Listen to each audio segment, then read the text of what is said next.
ये हमारे कायद ने हमें सिखाया, बताया, समझाया, भुट्टी में डालकर खिलाया।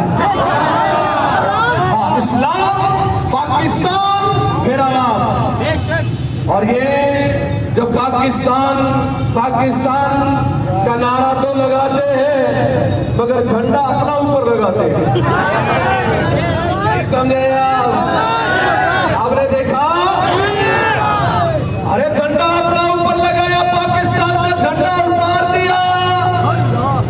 तो ये सबसे बड़ी गद्दारी है, ये सबसे बड़ी गद्दारी है।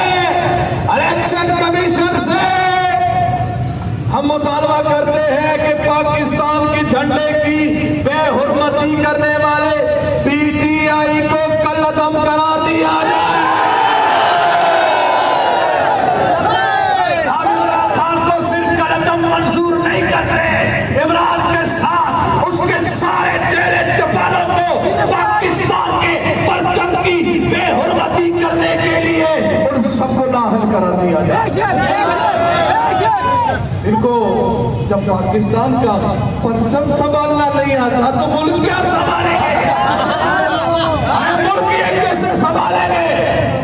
जिनको परचम की हुर्मत का भी मालूम नहीं, जिनको पाकिस्तानियों का क्या दर्द है, क्या परेशानी है, क्या मुश्किलात से गुजर रहे हैं, वो इन बातों को क्या समझे।